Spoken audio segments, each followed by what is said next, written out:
Good afternoon. So good to see you all. Thank you for being here. This has been a wonderful exhibition, and the guest speakers that we've had. This whole program at the Valentine has been extraordinary, and I really want to thank our sponsors. Make sure you get a brochure or pick up a catalog in the back to see the sponsors and contributors, people who really helped to make this exhibition possible. It's been a labor of love. I think I say that every time, but it's true. And it has been just incredible. When Dr. John Edward Haas, who was formerly with the Smithsonian, you know Dr. Haas? Oh, sure. Formerly with the Smithsonian came, and he was so thrilled with the exhibition. He said, look, I've lived in Virginia 34 years, and some of these artists I've never ever heard of. This is remarkable. I'm hoping that this is not the end for the exhibition. I hope that you all also get an opportunity to see the exhibition while you're here. I hope it's not the end. The exhibition comes down April 30th. That's the end of it here, of the run here for the Valentine. And it will all go in boxes, but it's not going to do anybody any good in a box.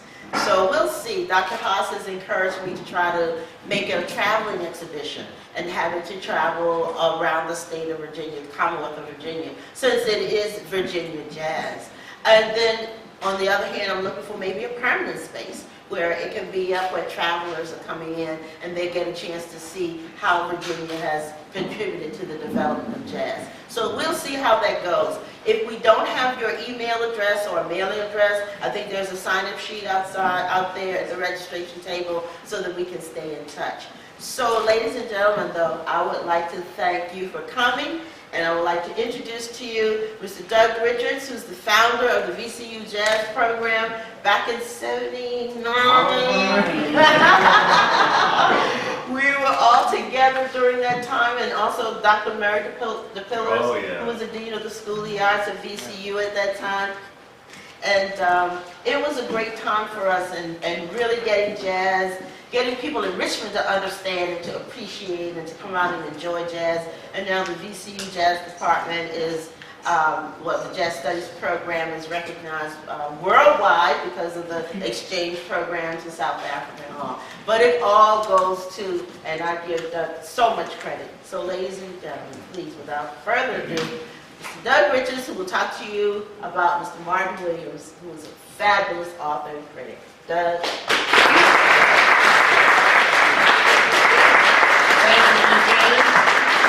an honor to be here. Just a few little quips about the great Martin Williams. From Louis Armstrong, just finished reading The Jazz Tradition,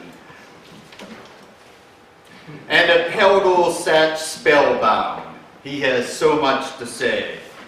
Gary Giddens from the Village Voice, the principal critic there, one of the most distinguished critics of anything this country has produced. The great composer, conductor, educator, Gunther Schuller said, Martin Williams is perhaps the greatest living jazz critic. Dan Morgenstern from the Institute of Jazz Studies said, the most distinguished critic of anything America has produced.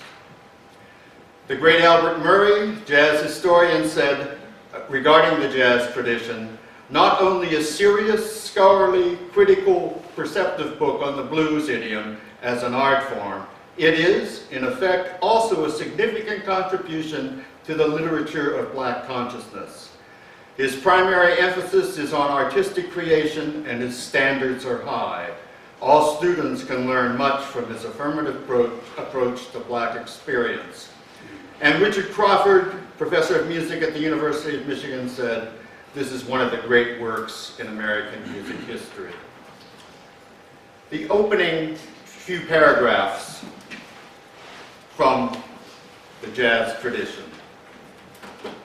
One observer has suggested that jazz music, or all jazz music but the most recent, represents a kind of cultural lag in which the devices of 19th century European music have been domesticized and popularized in the United States, adding at the same time these devices were inevitably influenced by an African-derived rhythmic idiom.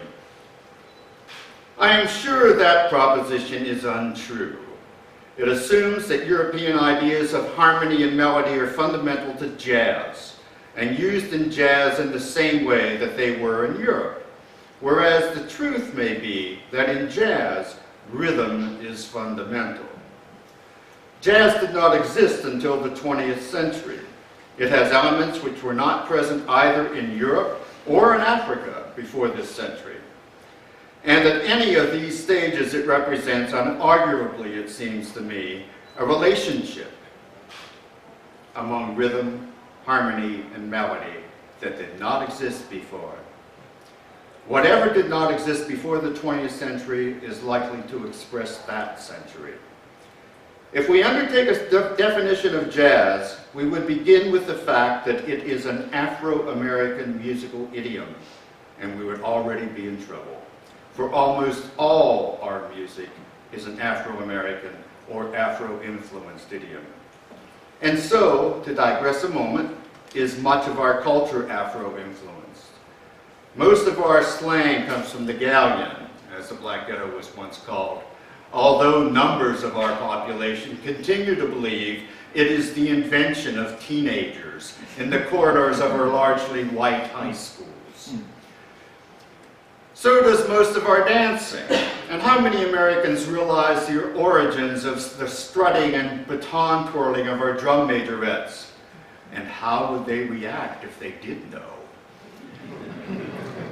More than one foreigner has observed that Americans do not walk like their European and Asian relatives.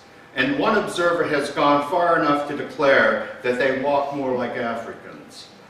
Modes of comedy in America have been deeply influenced by our minstrelsy, which, however much it was distorted by white blackface, was still black in origin and more important in device and attitude and in outlook. To return to our music, it might surprise the patrons at the Nashville Grand Ole Opry to learn how deeply their so-called country and western idiom has been influenced by an Afro-American one, but their reaction would not change the facts. And it should be widely acknowledged that no one in any musical idiom no longer writes for, let's say, the trumpet, as he once did, because of what jazzmen have shown what the instrument can do. Most of our musicians also know that American symphonic brassmen generally have an unorthodox vibrato because of the pervasiveness of the jazzman's vibrato. It should be acknowledged that today jazz is not the popular idiom among American black men. And jazz shares contribution as its blues scales and its unique musical form, the 12-bar blues, with other popular idioms. But jazz is the most respected Afro-American idiom, the most highly developed one, and the idiom to which jazz improvisation is crucially important. Yesterday, we learned of the death here in Washington, D.C. of Martin Williams, a much-respected music critic whose life work centered on jazz. He wrote about it, produced it, and taught it. 15 years ago, while he was putting together the Broadway show Ain't Misbehavin', NPR's Murray Horowitz first met Martin Williams. He said Williams was a highly original thinker who was so important that he made a difference in the lives of people who had never even heard of it. Martin Williams could write about all kinds of music, and he did. But he was the first person to codify and lay out systematically, in writing, the American music called jazz. He demonstrated its rich musical lineage. He demanded that jazz be appreciated on its own terms and insisted on its being judged against the highest musical standards, the same standards, he said, by which we judged Dvorak and Tchaikovsky and Copland. He fought so hard and ultimately so successfully for his principles that the American musical establishment was changed forever. More than 20 years ago, Martin urged the great performing arts centers of this country to create jazz programs to stand alongside their symphony orchestras, operas, and chamber music. And now jazz programs exist at Lincoln Center in New York and the Kennedy Center in Washington. And there will be more, whose concerts will be attended by thousands of people who may never know about Martin Williams.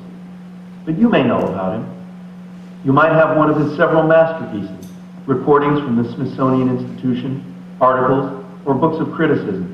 Chances are, if you took an interest in music at any time in the last 20 years, you got hold of the Smithsonian Collection of Classic Jazz. That set of recordings is the definitive starting point for a serious introduction to the music and still serves as an audio textbook for generations of students. Martin Williams followed this with important work that rescued recordings of musicals by George and Ira Gershwin, Cole Porter, and Fats Waller and Andy Rizal. Through those writings and recordings, and for those of us who were lucky enough to know him and work with him, through his own personality and keen insights, he put people on the right track. Martin served as a rigorous guide and mentor for many of us working today in the fields of jazz and the American musical theater. Here at NPR, he helped us with some of our biggest projects in American music, and we miss him already. Right now, I wish he could walk into this studio, hold up his hand and say, "Now just wait a minute," and point out where I have somehow misstated or misinterpreted his contributions. Above all, he didn't want that. He knew that the great evil was misinterpretation and misunderstanding, and he fought the lonely battles of a person who won't let fashion or political expediency interfere with the truth. Martin Williams insisted on an American sensibility, one that includes all Americans, and he could articulate it forcefully, as he did in his classic work, The Jazz Tradition. He was a commanding figure who had a reach as broad as the composers he admired, Duke Ellington, Bela Bartok, and Igor Stravinsky. He was as passionate and nearly as knowledgeable about American comedy, American musical theater, and comic strips as he was about American music. As only a great critic would be, Martin was unafraid to ask questions for which he did not have the answers. In a way, we need him most right now, when there seem to be more voices than ever making up our American culture. He could help sort those voices out for us, with authority, integrity, and no nonsense. Martin Williams did not suffer fools gladly. I think his greatest frustration, when he knew he was dying, was not that he still had so much to say, but that he did not notice others listening to what he had already said and carrying it forward. Martin Williams ignited a torch that still illuminates a large part of the world's musical landscape. What we need now is someone with the courage to pick up that torch and walk with it as he did, briskly and gracefully. Murray Horwitz is NPR's Director of Cultural Programming. He will succeed Martin Williams as the producer of the Terrace Jazz Concert Series at the Kennedy Center in Washington. We're listening to one of the classic recordings from the Smithsonian Collection of Classic Jazz, compiled and annotated by Martin Tudor Hansford Williams. That's a hell of a handle. Born in Richmond, Virginia, August 9, 1924. Died either April 11 or 12 of 1992. The reason for lack of clarity concerning the date of his passing is that he died alone. His housekeeper discovered his body curled in a fetal position. He had an advanced stage of prostate cancer, which was being treated by an experimental drug. Several of his friends and I believe that it wasn't the cancer, but the drugs that brought about his demise. Martin told me shortly before his death that his only wish was not to die alone. Growing up in Richmond, Martin attended and graduated from St. Christopher's. He served in the U.S. Army during World War II, which included fighting in the Battle of Iwo Jima. He studied law and literature at the University of Virginia, where he received a Bachelor of Arts in 1948, at the University of Pennsylvania, where he received a Master's in 1950, and at Columbia University, where he failed to finish his PhD. In the early 50s, Martin became a prolific jazz critic, writing articles for Saturday Review, the New York Times, Harper's, Downbeat, and the Jazz Review, which he founded in 1958 with fellow critic Nat Hentoff. Many major musicians, such as Gunther Schuller and Cecil Taylor, wrote for this publication. Martin is well remembered for authoring numerous books on jazz, including The Jazz Tradition, Where's the Melody, The Art of Jazz, Jazz Changes, Jazz Masters in Transition, Jazz in Its Time, and Jazz Heritage, most of which are sitting over on that table to your left. He also authored several books that weren't specifically about jazz, including D.W. Griffith, First Artist of the Movies, TV, The Casual Art, Hidden in Plain Sight, An Examination of the American Arts. Most of these books are published by Oxford University Press. He also co-authored both the Smithsonian Book of Comic Book Classics and the Smithsonian Book of Newspaper Comics. In 1973, Martin joined the staff at the Smithsonian Institution as head of the Jazz and American Culture program.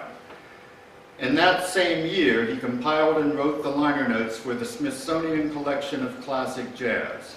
In many people's opinion, mine included, is the best single collection of jazz recordings that shows jazz's development from its beginnings to the early 1960s. Shortly thereafter, he and Gunther Schuller compiled and wrote the liner notes for the Smithsonian Collection of Big Band Jazz. Martin guest lectured at numerous universities. He taught jazz history at the Peabody Conservatory in Baltimore and at Virginia Commonwealth University.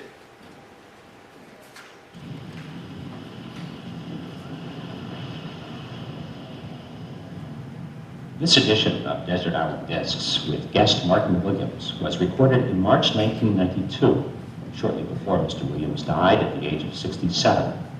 This program is presented as a tribute to him and his efforts to gain a wider audience and appreciation for the arts in America. Through the conversation about his 5 musical choices, you'll have an opportunity to learn about Martin Williams, a respected jazz critic, scholar, and historian who served for 10 years as director of the jazz program at the Smithsonian Institution's Division of Performing Arts.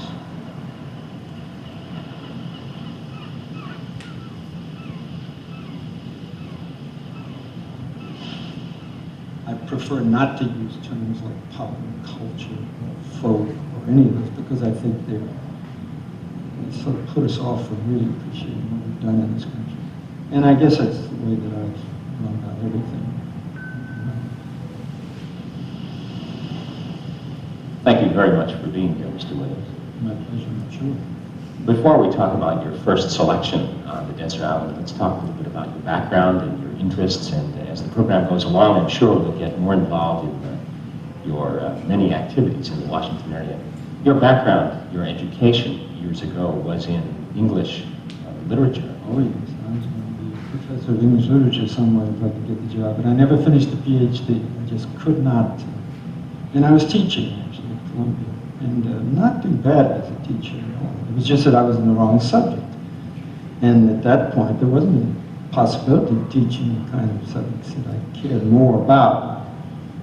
But I began to write about jazz particularly. I couldn't stop being interested. I couldn't kick the habit, so to speak. And when it became evident that I was not going to be a PhD in English, I simply didn't like it from that point of view. Someone who'd been reading all this writing I've been doing, there were always publications who want free copy. I'm sure we both know that.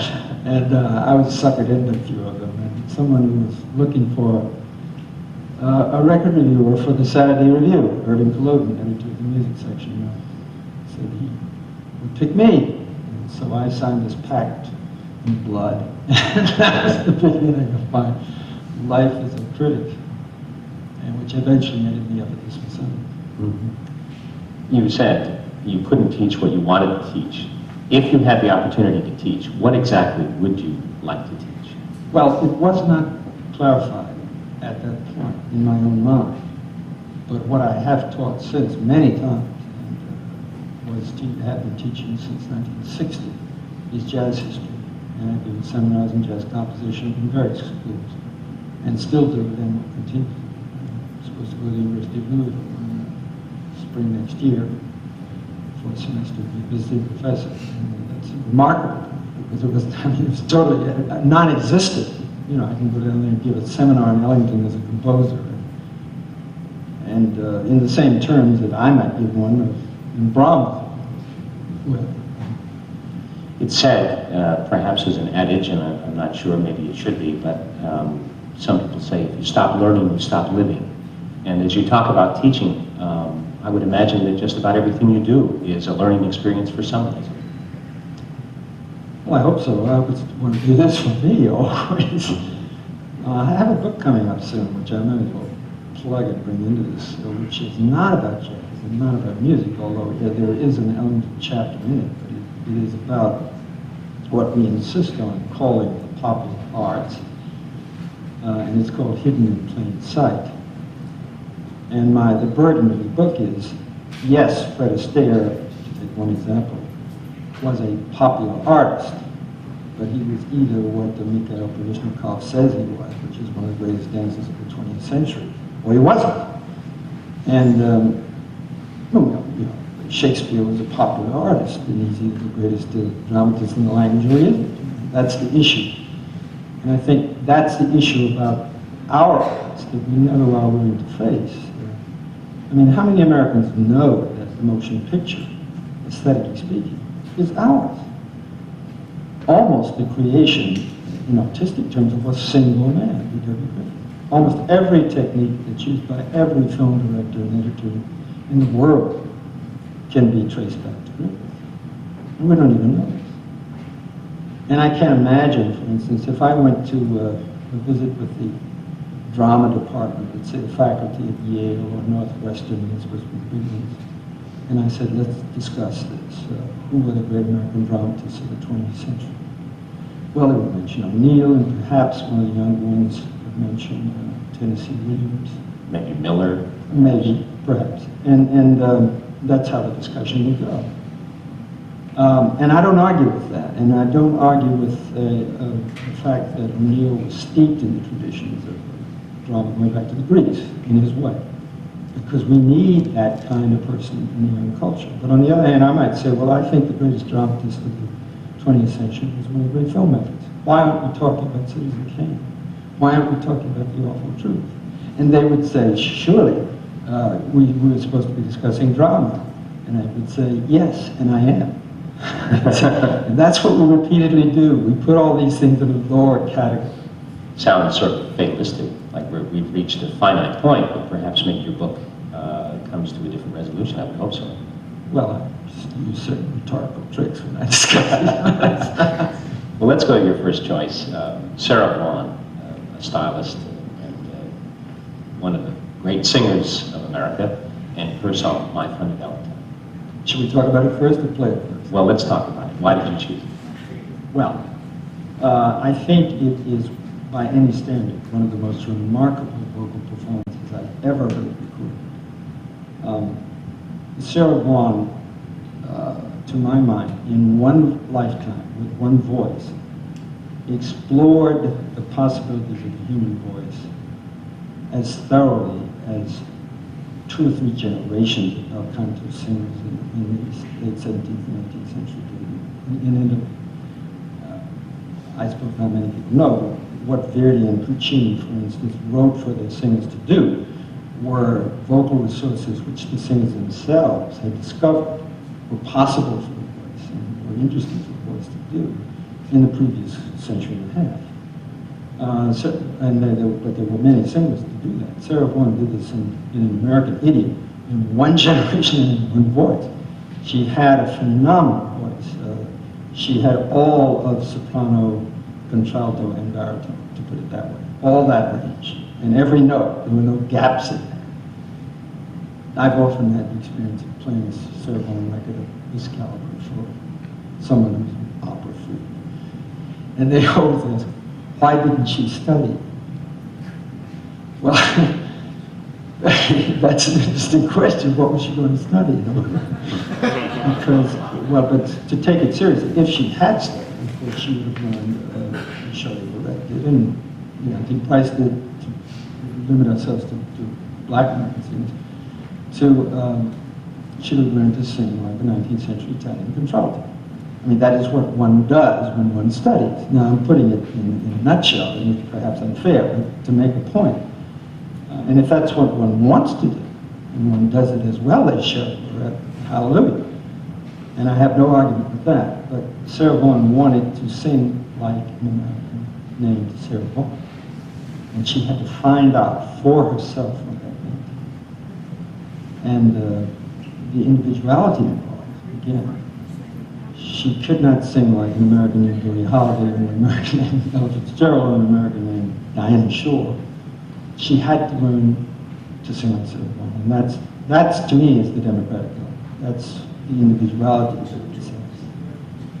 But she developed a technique which it's not too much of an exaggeration to say is larger than it would take to sing Verdi and Wagner and maybe big chunks of Richard Strauss put together. It is phenomenal. And just one thing about that, how she used vibrato. Somehow in the late 19th century, early 20th century, singers and instrumentalists in the European classical tradition used it as a constant. Every note has to have a vibrato. But it's clear enough that if you go back to Bach's time, that couldn't have been the case. It had to be used as an occasional ornament, which is what she does. And she got that from the instrumentalists. And, well, I've talked enough, we really should hear this thing.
Don't you change your hair for me.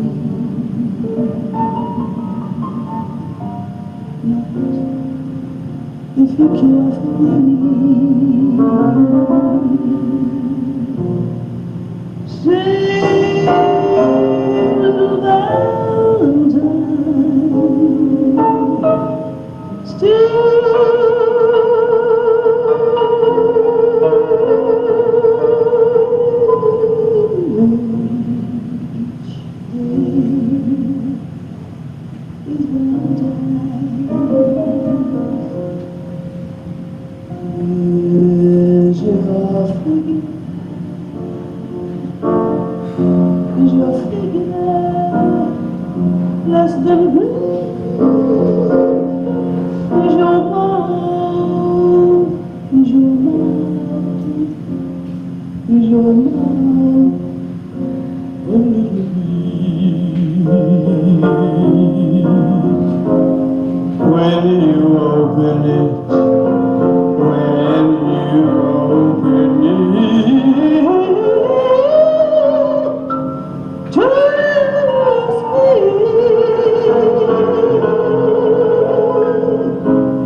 are you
That was his #1 choice for a recording to take to that desert island. It would be mine too, I think. Never heard anything surpass that in terms of extraordinary musicianship.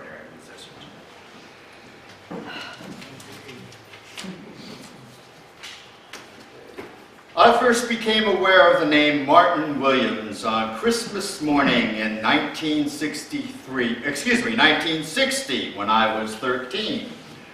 My parents gave me the book entitled Jazz by the Frenchman André Francis, which was translated and revised by Martin Williams. I totally devoured the book. It wasn't until a couple of years went by after I arrived at VCU in 1979 that I actually met Martin. At that time, there was a paucity of quality music for a college-level big band to play. Basically, I'm a shy person, but I summoned the courage to call the Smithsonian and speak to this guy who I'd heard so much about. I thought surely he'd be able to point me in the right direction. "What do you mean by quality music?" he asked me. My response was Ellington, Basie, Henderson, Lunsford, Gillespie, Thornhill.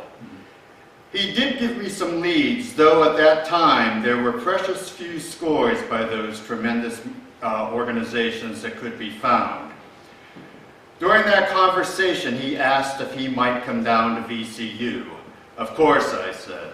He came down and was deeply moved by what he saw.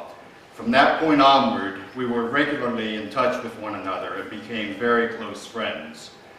Over the years, in addition to the jazz history course that he taught annually, he narrated the 1984 two-hour musical production honoring Duke Ellington, which we titled "Music Was His Mistress." Ellington's autobiography is entitled "Music Is My Mistress," with a subtitle, "And She Plays Second Fiddle to No One." This was a collaboration between the Jazz Studies Program and the Department of Dance and Choreography, with contributions from the Department of Theater and the Department of Fashion Design. Also in 1984, Martin presented the VCU Jazz Orchestra 1 in an all-Ellington program at the Smithsonian. In attendance for the sold-out concert was Jack Towers, who who produced and recorded the first live performance of the Ellington Orchestra. It was 1940 in Fargo, North Dakota.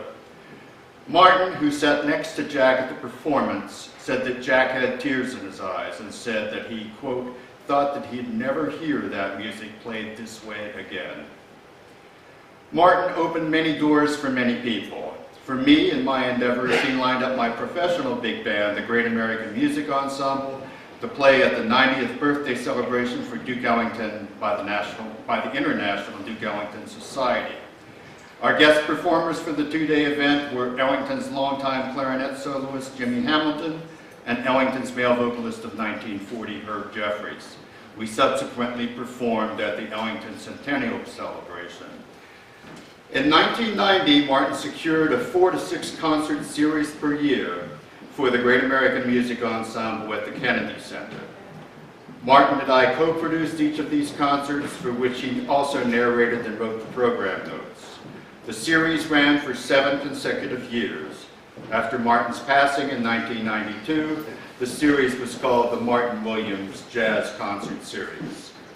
In the summers of 1989 and 1990, Martin and I joined Max Roach, Ray Brown, and Wynton Marsalis as the jazz faculty at Gunther Schuler's Festival at Sandpoint, in Sandpoint, Idaho. We're going to skip the business on West End Blues and just go right to it. The recording? Yeah, well, we're just going to go right to here. Okay. This is self-explanatory. It's going to take a second just to load that.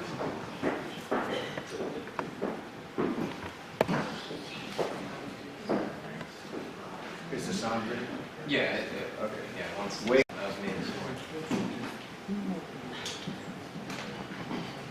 Soon the DVDs will be driving us. Okay, come on.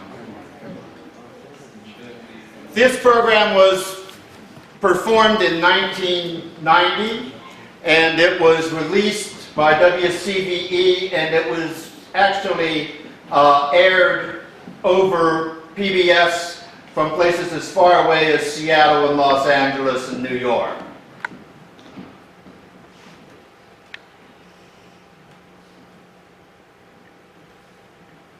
Central Virginia's Public TV and the Richmond Jazz Society present Armstrong and Ellington, a tribute to the masters, with the Great American Music Ensemble, directed by Doug Richards, with guest artists John Faddis and Joe Kennedy Jr.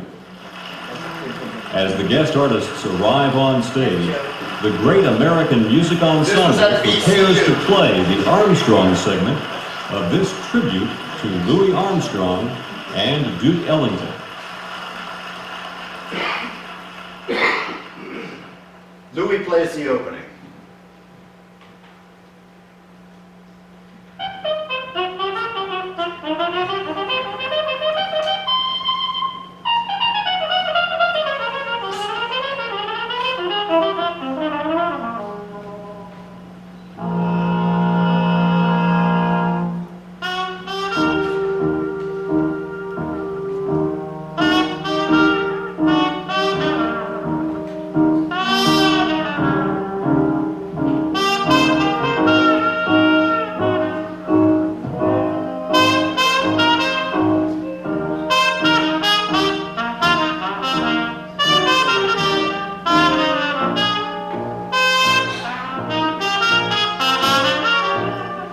John Faddis.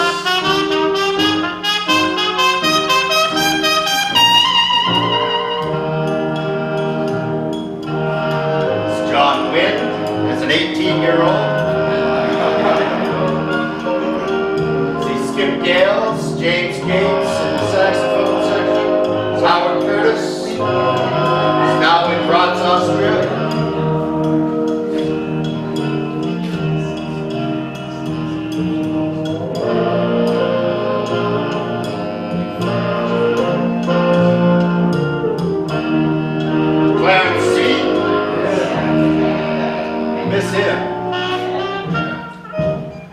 John and Joe.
duet with John Faddis, just like Louis and Father Hines.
With West End blues, we leap forward. Louis Armstrong inspired musicians of all kinds all over the world. Within jazz, he inspired composers and arrangers of all kinds, ensembles both large and small, and individual soloists on all instruments. Hello, my name is Murray Horwitz. The musicians you just heard were inspired not only by Louis Armstrong, but also by the man who wrote these words, and to whom this program is dedicated.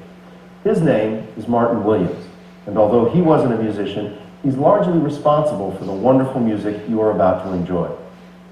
Martin Williams was a champion of high standards and hard swinging. At his death in 1992, he was the Dean of American Music Critics, and his writings about jazz, comedy, and American culture in general continue to lead the way for scholars and audiences. Oh, and those musicians, they were among Martin's favorite. They're called the Great American Music Ensemble, and their musical director is Doug Richards. It was Martin Williams who first brought the band to national prominence. He hosted concerts for them at the Kennedy Center in Washington, D.C., and in their hometown of Richmond, Virginia. That's where you'll see them now. performing with two formidable guest soloists, trumpeter John Faddis and violinist Joe Kennedy Jr. You will catch a glimpse of Martin Williams himself introducing Stardust in between Armstrong's Sleepy Time Down South and Strutting with Some Barbecue. But as you'll see, Louis Armstrong and Martin Williams are just the beginning of this tribute to the masters. We'll listen to Joe here on Sleepy Time. Joe Kennedy.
Because it had only been finished a few days before.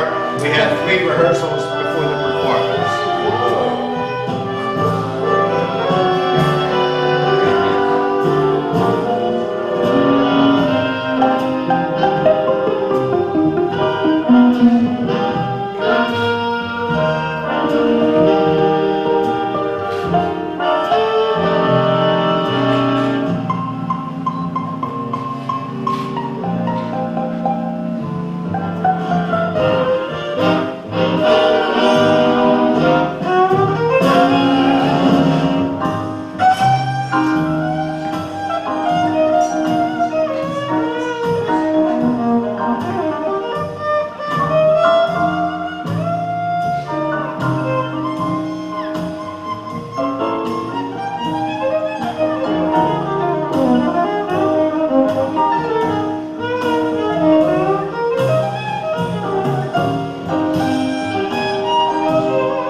And you'll see Martin right now.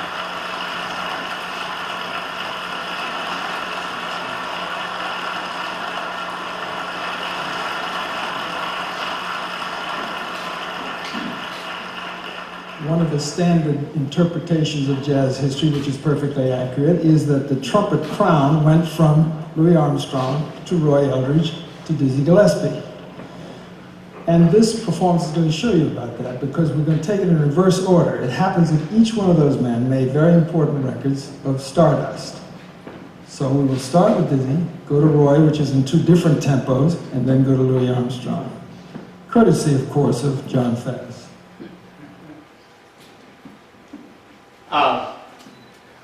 I would love to play more of the music for you. I don't know if we've run out of time or not.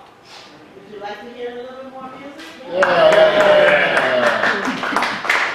Can you take it back to the beginning? Sure. Yeah. Okay. One of the standard interpretations of jazz history, which is perfectly accurate, is that the trumpet crown went from Louis Armstrong to Roy Eldridge to Dizzy Gillespie. And this performance is going to show you about that, because we're going to take it in reverse order. It happens that each one of those men made very important records of Stardust. So we will start with Dizzy, go to Roy, which is in two different tempos, and then go to Louis Armstrong. Courtesy, of course, of John Fez. Weldon Hill again?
Strutting with some barbecue.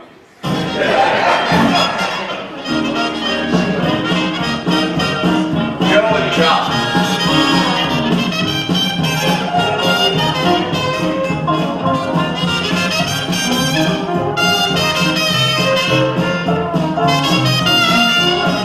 Down there.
Thank you. Any questions? Will. Who was the drummer?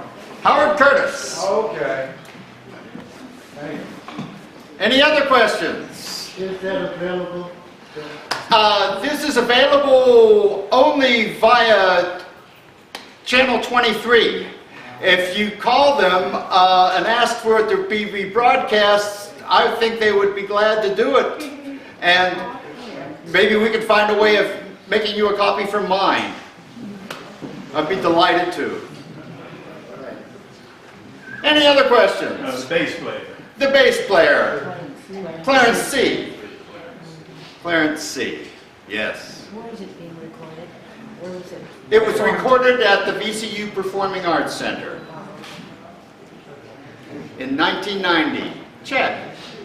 So how did you, like obviously it's like, I don't know, to me it would be like a really intimidating challenge to like take this music and to say like, hey, like I'm gonna pay tribute to, you know, to these masters by, by writing these arrangements.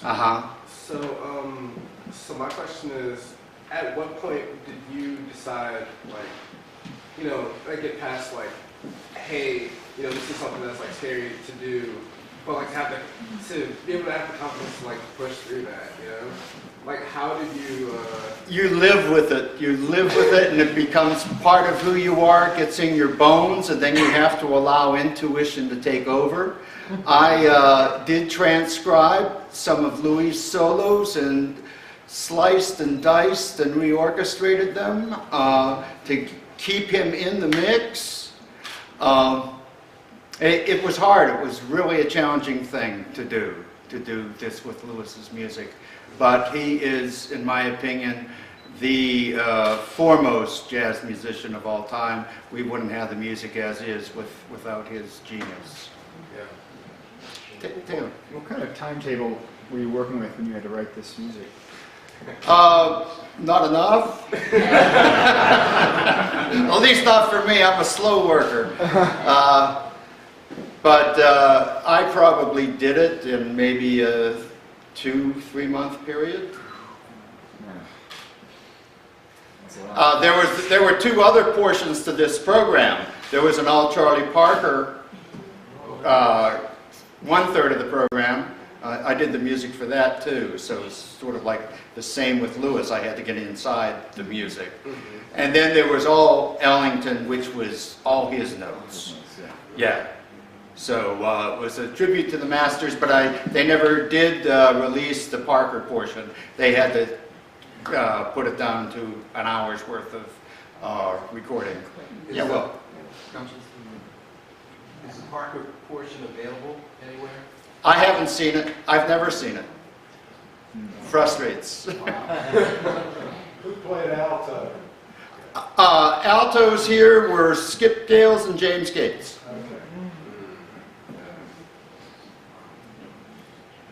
Yeah, miss a lot of these guys. I mean, Skip is gone, Howard's gone, Clarence is gone, and obvious, you know, we all miss Joe Kennedy. Doug, do you remember at one of the rehearsals, and everybody was just kind of playing around, trying to get used to the music, and John Faddis was standing on the top, and he hit the note so hard, so high that the valve flew out of his face. Oh, yeah, that was incredible. We also performed this same music at the Kennedy Center, and 3 of the Armstrong pieces are on the CD that I released a year ago with Game, called It's All in the Game. So, but a couple of the Parker pieces are on there, and 3 of the Louis pieces are on there. And then Renee Marie is on a half dozen other tracks too. Any other questions? It's been a real joy presenting this to you today. Thank you for having me.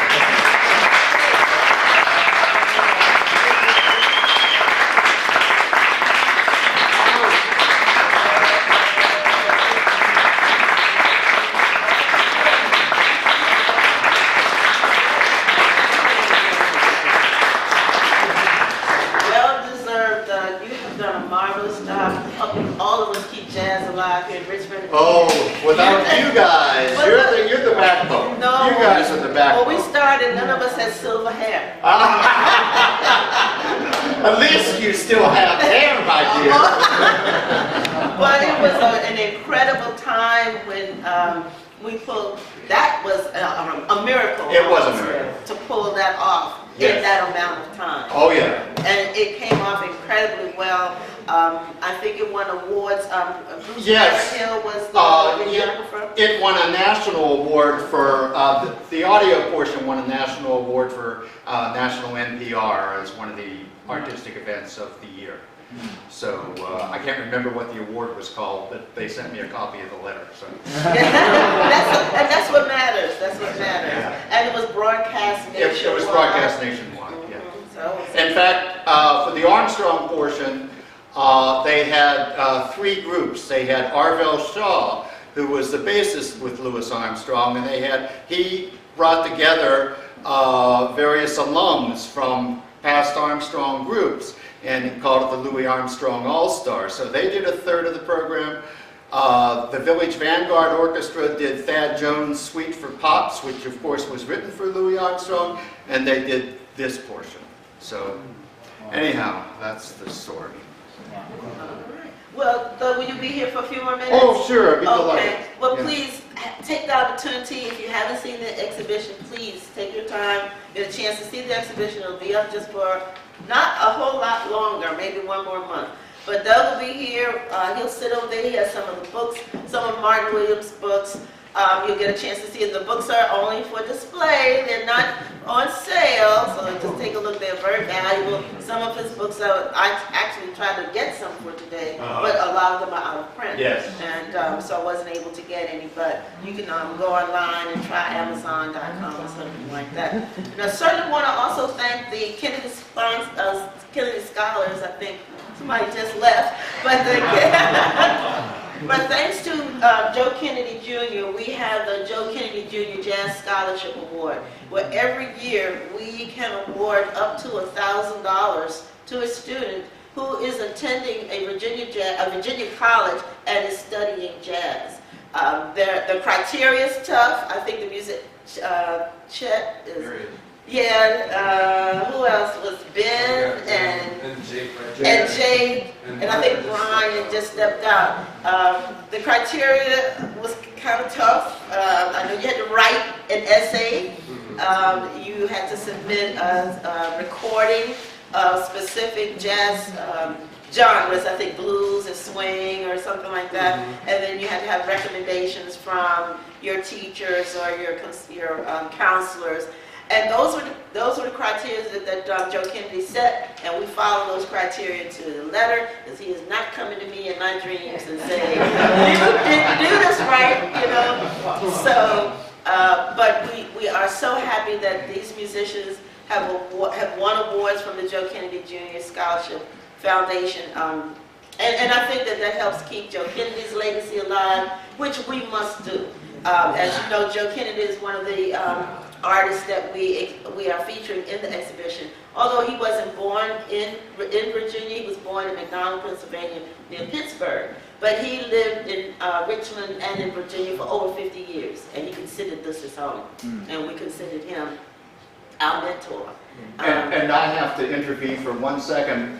Joe Kennedy III was one of the reasons why I decided to become a musician.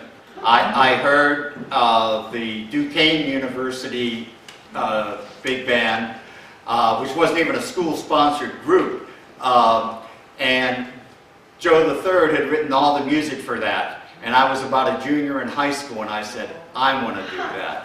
So anyhow, his dad knows full well that that was my one inspiration. Incredible. That's great. I didn't know that. That's awesome. Well, thank you again, Doug. Doug will be here for a while, as will we. And bright moments to you all. We have some events. Yes, sir? Oh, yes, they will. We have some events. We have some events coming up. April 10th, we're doing a tribute to jazz vocalist Phyllis Hyman. The Norman Connors Orchestra will be presenting that, and they're on tour right now. April 22nd, we'll be back here, and it will be Family Day. And we will honor some of the descendants of some of the musicians who are featured in the exhibition. And of course, I think I mentioned that Cecilia Calloway will be here as well. She, not too long ago, found out that her great-grandfather, Cavell Calloway I, was born in Virginia. And she's doing a documentary about her family's life. So she will be here, as well as family members from the exhibition. And then, let's see, I think I left the date out. May 8th, we have jazz trumpeter Terrell Stafford coming. So we've got a full lineup. We've got Always Do Jazz at the Virginia Museum on Thursdays. I think a lot of you have been able to get in if you get there early. But that's a very popular series. Richmond Jazz Society continues to do its education and outreach programs for seniors and for children's audiences. And so take the time, if you will, to please visit our table in the back. We have some brochures there. We have catalogs for sale at a very small price. And we do support, we do appreciate your support, and we hope that you will become family members and supporters of Richmond Jazz Society. So, yeah. Are you doing the St. Paul series this year? We've been doing the St. Paul, this is St. Paul's Episcopal Church by the Capitol, and we've been doing that Jazz Lunch series for almost maybe 16 years now. We may not do it this year because they're renovating that area where we do the concert. So, I had a proposal as well, and I spoke with some folks there that we could do it in that courtyard area. But if we do it in the courtyard, then we have to have a rain date because invariably something may happen. And so I don't know. And usually I would have known by now because it would have been in April. Right. But if we decide to do it later in the spring, I'll make sure everybody knows. Okay. Will you be carrying this exhibit further after I want to. In the future? I want to. I really want to. Dr. Haas was here and he sent me a diagram to show me how simply I can make this a traveling exhibition. And the way he said it is that use this technique and even the janitor can put it together, So, and he sent the picture of a janitor putting his exhibition together in another place. So you never know. But it's about funding, getting the grants and support that I would need to incorporate the exhibition to make it into a traveling exhibition. Some of the pieces out there, the way that they are installed, I will lose. So I will have to recreate some of those. But if I can't make it a traveling exhibition, then I am also looking for a space to have it permanently. But you never know. Sometimes you never know. Just, if you don't dream big, nobody will notice, right? So thank you very much. We'll be here for a while. Thank you very much. Thank you, Doug. Thank you,